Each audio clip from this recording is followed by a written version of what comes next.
नमस्कार दोस्तों, I am doctor Priyank Modi और अभी हम बात करेंगे oxygen and it's use in Covid infection. सबसे कॉमन क्वेश्चन मुझे पूछा जाता है कि कितने ऑक्सीजन पे हमें पेशेंट को एडमिट करना है। तो इससे पहले के वीडियो में भी कहा था मैंने और अभी भी मैं कहता हूँ कि सबसे पहले आपको ऑक्सीजन जब चेक करने का मेथड है वो है 3 से 4 मिनट वॉक करने के बाद। अगर 3 से 4 मिनट वॉक करने के बाद आपका ऑक्सीजन 92% से कम जा रहा है, उसका मतलब है कि नेक्स्ट 24 आवर्स में आपका बैठे बैठे भी ऑक्सीजन 92% से कम जाएगा और आपको ऑक्सीजन की ज़रूरत हो सकती है। तो एटलीस्ट आपको 24 घंटे मिलेंगे आप घर पे ऑक्सीजन अरेंज कर सकें।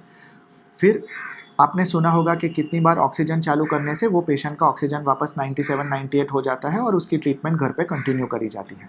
तो अब कौन से ऑक्सीजन लेवल पे आपको हॉस्पिटलाइजेशन के बारे में सोचना चाहिए।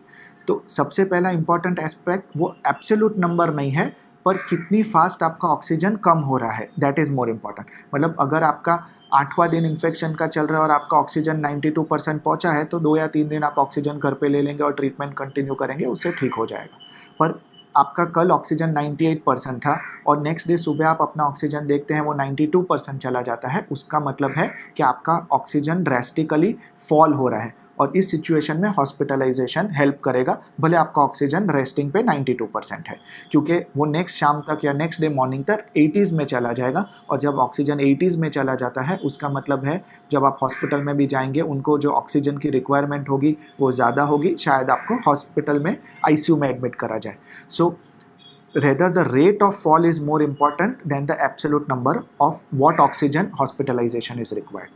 अगर आप घर पे ऑक्सीजन ले रहे हैं तो आपको दो चीज़ का ध्यान रखना है। एक तो आपका ऑक्सीजन कितने पे कितना मेंटेन कर रहा है, मतलब अगर आप 3 लीटर ऑक्सीजन पे है और उससे 94-95% मेंटेन कर रहा है और पेशेंट को कोई रेस्पिरेटरी डिस्ट्रेस नहीं है, तो आप ये चीज़ कंटिन्यू कर सकते हैं। कितनी बार मैं पेशेंट्स का मुझे वीडियोस भेजते हैं कि ये पेशेंट है तो इसे हम क्या करें। तो एक इम्पॉर्टेंट चीज़ आपको नोट करनी है कि ऑक्सीजन कितना है वो इम्पॉर्टेंट है, पर उससे ज़्यादा पेशेंट को कितना एफर्ट करना पड़ रहा है वो ऑक्सीजन मेंटेन करने के लिए, वो भी एक इम्पॉर्टेंट एस्पेक्ट है। अगर एक नॉर्मल इंसान 1 मिनट में 12 से 15 बार ब्रीदिंग करेगा, एक कोविड का पेशेंट अगर 30 बार 35 बार ब्रीथ कर रहा है और उससे उसका ऑक्सीजन सैचुरेशन 94 मेंटेन कर रहा है, तो ये एक अच्छी बात नहीं है, क्योंकि वो थोड़े टाइम में थक जाएगा और धीरे धीरे उसका ऑक्सीजन कम होते जाएगा।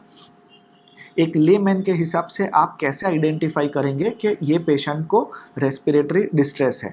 तो अगर आप देख रहे हैं कि उसका पेट हिल रहा है जब वो ब्रीथ करने की कोशिश कर रहा है, तो उसका मतलब है उसे मेहनत लग रही है ये ऑक्सीजन मेंटेन करने में, और ऐसे पेशेंट्स का या ऑक्सीजन बढ़ाना चाहिए या उसे हॉस्पिटल में एडमिट कर देना चाहिए। अगर आप घर पे ऑक्सीजन ले रहे हैं तो एक इम्पॉर्टेंट चीज़ का आप ध्यान रखेंगे कि हर एक ऑक्सीजन में आप थोड़ा पानी ऐड करते हैं, that is the humidifier, whether वो आपका ऑक्सीजन कॉन्सेंट्रेटर हो या ऑक्सीजन बॉटल हो। तो इस ह्यूमिडिफायर में जो पानी यूज़ होता है, please do not use tap water, क्योंकि इंडिया का टैप वाटर इतना क्लीन नहीं होता है। देयर आर चांसेस कि उसमें फंगल स्पोर्स हो, जो आप अभी देख रहे हैं कि लोगों को कोविड इन्फेक्शन के बाद फंगल इन्फेक्शंस हो रहे हैं, वो ब्लैक फंगस म्यूकरमाइकोसिस हो रहे हैं। तो उसका एक रीज़न है, even at home, isolation centres and hospitals, ये जो पानी यूज़ होता है वो डिस्टिल्ड वाटर या स्टराइल वाटर यूज़ करना चाहिए, नॉट टैप वाटर। तो ये एक छोटा मॉडिफिकेशन या ध्यान हम रखेंगे तो उससे ये फंगल इन्फेक्शन या सेकेंडरी इन्फेक्शंस के चांसेस काफ़ी हद से कम हो जाएंगे। ऑक्सीजन की रिक्वायरमेंट कब तक है, ये एक बहुत इंपॉर्टेंट एस्पेक्ट है। कितनी बार लोग थक जाते हैं कि हम 15 दिन से ऑक्सीजन घर पे ले रहे हैं, कोविड इन्फेक्शन ठीक हो गया है, तो हम ऑक्सीजन कब बंद करें। तो एक इम्पॉर्टेंट एस्पेक्ट समझना है, ऑक्सीजन से आपके बॉडी को कोई नुकसान नहीं है।